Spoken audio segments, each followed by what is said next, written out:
Most of us never know that we're turning people off.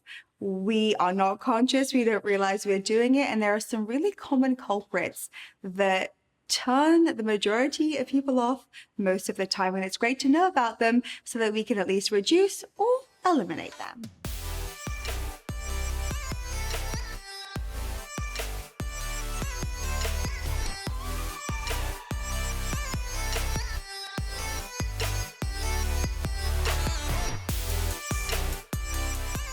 The first is complaining. Now, sometimes we think that, when we're complaining, we're being funny or we're being smart or we're showing that we've got great taste because we're able to complain. But negativity repels. Let me give you an example of this. If there is for example, maybe a dinner party, spread somewhere, and someone's like, oh, that cheese doesn't actually go with that, or, this is okay, but I really love this type of cracker. Yes, you may be this connoisseur of cheese and crackers, and that's cool, but it doesn't really elevate you with the crowd around you when you complain about what's before you. This is why we love to be around optimistic, positive people a lot of the time. They make us feel good, they're having fun, and they bring a high vibration. Complaining is a very low vibration. The same occurs with criticizing others or just really condemning anything. If you remove complaining anytime you're with other people, just notice how the world responds differently to you. And think about this. If you're having an event or if you're about to hire somebody or join a company, do you want to be around complainers? It's important to really cross this one off because often we don't realize we're complaining. We think that saying someone's late or people are bad drivers or this or that isn't working or it's not good enough. We don't realize how negative that comes across. Let me ask you this. Have you ever met someone who said, I'm a bit of a negative person? No one thinks they're negative, ever, even when other people think that they are. So ditch complaining, put it away, even just for a short period. Try it for a few days, no complaining, and see how the world responds differently to you. Also, another thing that turns people off is when we're high maintenance. And look, I understand people have different allergies. They like certain things. We're fixed in terms of what we maybe expect wherever we go. One time I was at an event with a girl who wanted this very specific tequila brand, and she was really kind of reeling the bartender about what he had and why not, and where is this special, specific tequila brand. And, as a coach, I might know that sometimes when we are very specific about what we need and it has to be a certain way that's very, very rigid, often it's because we think it comes across as we're very special, or we know that there's one thing that's superior and that's who we are because we're aligned with that one superior specific thing. Being high maintenance, again, often isn't conscious. We don't go out into the world going, I'm going to be high maintenance today. But it's when we kind of, we don't allow things to be easy. We throw up resistance. We can kind of need to be controlling or have a very fixed, rigid expectation about how something should be or what should be available. Being low maintenance, easy to be with, it's a very likable quality because we feel relaxed around those people. I think we all probably know one or two people who, whenever we go out with them or welcome them into our home, we're a little bit tense because we know that they're high maintenance. We want to make sure everything's okay for them. That's typically then someone we overall start to avoid because their high maintenance nature just makes it too hard. And not everybody's got time for that.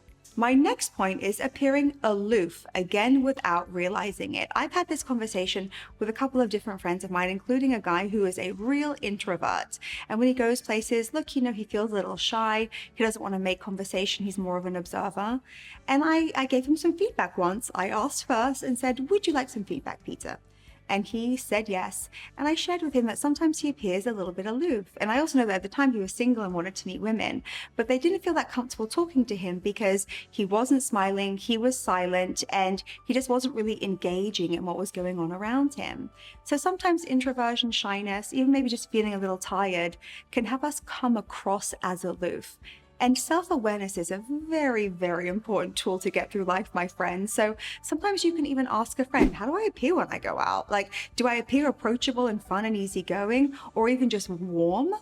Or do I appear maybe a little frosty and standoffish? Again, this isn't conscious, which is why it's so important we're here talking about this right now. Knowing how you appear, asking someone that you trust to maybe give you feedback can give you golden information to how you appear to the world. Another sin here is talking too much about yourself. We all know someone who can tell us every detail about their vacation, every detail about their birth, every detail about their job and what's wrong with it. Remember that complaining? Even if it's positive, no matter what it is that we're saying, when we only talk about ourselves, it's really, really boring for everybody around us. We're not engaging, we're not being generous, we're not asking questions.